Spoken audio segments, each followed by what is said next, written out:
¿Por qué hay gente que sufre de intolerancia a la lactosa? La intolerancia a la lactosa afecta aproximadamente a un 30-40% de la población. Se produce porque el organismo de determinadas personas no fabrica una enzima llamada lactasa o no en la cantidad adecuada, por lo que no pueden digerir la lactosa, presente en los lácteos, otros alimentos y preparaciones culinarias. La lactasa se encarga de dividir la lactosa en dos moléculas, glucosa y galactosa, para poder ser absorbida. Si esto no sucede porque no hay suficiente cantidad o directamente ninguna, la lactosa seguirá su camino sin ser absorbida. Producirá fermentación y gases. Los síntomas de la intolerancia serán distensión abdominal acompañada de dolor y sonidos de movimientos intestinales que suelen asociar con diarrea, y en casos extremos vómitos y estreñimiento. La lactasa se pierde en los mamíferos cuando llegan a la edad adulta, salvo en zonas donde se mantiene históricamente la ingesta de leche a lo largo de la vida a través de las vacas o rebaños de cabro u ovejas, como son los países nórdicos europeos, las poblaciones del norte de África y en Arabia, y con menor intensidad en los habitantes del sur de Europa. ¿Es lo mismo la intolerancia a la alergia? No, la intolerancia a la lactosa se produce cuando las personas tienen un déficit de lactasa que hace que no absorba bien la lactosa.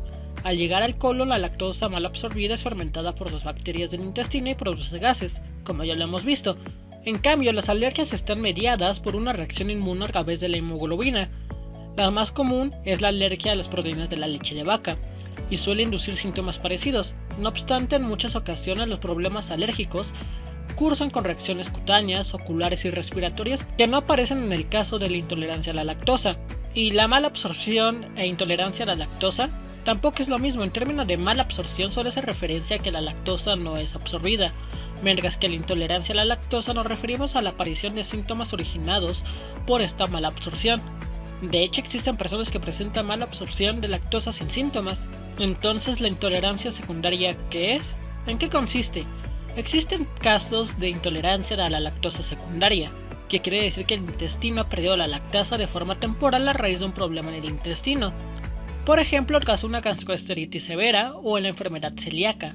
En estos casos se pierden las vellosidades del intestino, donde se acumula la lactasa, y hasta que no se repone no se vuelve a concentrar la lactasa. Aquí sí que el paciente puede volver a consumir lactosa poco a poco. En el resto de los casos la actividad lactásica no suele recuperarse. En todo caso se puede mejorar la metabolización que las bacterias del colon hacen de la lactasa, por ejemplo aportando prebióticos que están en el yogur. Y entonces tenemos que eliminar la lactosa de la dieta. Los adultos con deficiencia de lactasa suelen mantener entre un 10 y 30% de la actividad de lactasa intestinal y desarrollar síntomas solo cuando ingieren suficiente lactosa como para sobrepasar los mecanismos compensadores del colon. La deficiencia de lactasa es variable entre las personas intolerantes a la lactosa. La mayoría de los pacientes intolerantes pueden soportar la ingesta de al menos 12 gramos de lactosa, equivalente a un vaso de leche, pero en realidad muchos pacientes se quejan de alteraciones intestinales con ingestas inferiores a esta cantidad. Se debería limitar la ingesta de lactosa diaria a las dosis que nos produzcan efectos secundarios. ¿Y todos los lácteos se toleran igual? Se toleran mejor los productos fermentados porque las bacterias han hidrolizado la lactosa. Entre los más habituales se encuentra el queso curado o semicurado, o algunos yogures producidos de manera artesanal, ya que las bacterias que los fermentan tienen lactasa. También los helados y sueros procesados de manera tradicional. Otros productos lácteos como las cuajadas, al tener grasa y extraerse la parte acuosa donde está la lactosa, también se puede tolerar perfectamente, al igual que la mantequilla. Entonces, si dejas los lácteos sin ser intolerante, ¿te vuelves intolerante? Se trata de una creencia muy extendida, pero ¿es una leyenda urbana o si ocurre? Federico Aguelles Arias nos cuenta que no hay constancia de esta afirmación. Por ser intolerante a la lactosa se puede tener déficit del calcio. Que una persona sea intolerante a la lactosa puede llevarnos a pensar que al no poder ingerir la misma cantidad de lácteos que tomaría alguien con suficiente lactosa en su organismo podría sufrir una carencia de calcio. Pues no tiene por qué, la verdad. Según Ferrer Torres, los adultos necesitamos 1000 miligramos de calcio al día. El alergólogo nos cuenta que los lácteos aportan casi la mitad de esta cantidad. Sin embargo, existen otros alimentos no lácteos que aportan cantidades nada despreciables del calcio. De hecho, pueden aportar más que la propia leche. Entre ellos, el especialista destaca las semillas de sésamo, que tiene 700 miligramos de calcio por cada 100 gramos. el tofu 250 gramos de calcio igual por 100 gramos y pescados azules como el boquerón, sardina y anchoa 250 miligramos de calcio por cada 100 gramos de pescado, entre otras muchas: almendras, pistachos, verduras como las espinacas, brócoli, lechuga, selga, perejil, hasta el wakame, y las legumbres como los garbanzos, así que hay mucha variedad de donde elegir. Por otro lado, los lácteos que se venden sin lactosa siguen aportando calcio.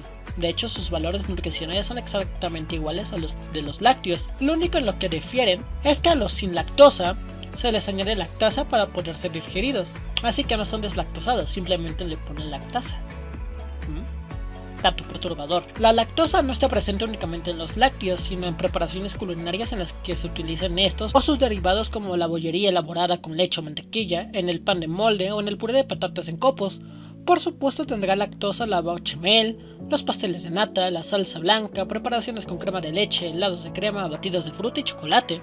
Según el experto de Top Doctors, la ingesta de estos alimentos suele producir síntomas asociados a la intolerancia. La lactosa se inculta en pequeñas cantidades en fármacos como excipiente, sustitutos de comida como las barras en polvo o suplementos de proteínas. También se suele encontrar trazas en productos marcados con la letra L, carnes procesadas, embutidos o pastés, sazonadores en polvo, margarinas, cereales para el desayuno, comidas preparadas. Tal y como se indican, esos alimentos suelen contener trazas y muy difícilmente la cantidad ingerida llega a producir síntomas a un intolerante a la lactosa. Estas indicaciones se especifican para los pacientes alérgicos a las proteínas de leche de vaca, apunta el alergólogo Ángel Ferrer Torre. Existe la lactasa en pastilla. Existen intolerantes a la lactosa que, por ejemplo, en comidas en sociedad se toman una pastilla y así pueden comer alimentos que contienen lactosa sin miedo a que les vaya a caer mal. Esta pastilla es básicamente lactasa y se puede adquirir en la farmacia sin receta. Preguntando por si es bueno o no consumirla habitualmente, Federico Aguelles Arias responde: no hay constancia de efectos adversos. El bien, se recomienda que no se ingiera de forma habitual, solo a demanda cuando se conozca que se va a hacer una comida con importante cantidad de lactosa. Y bueno, esto ha sido todo por hoy.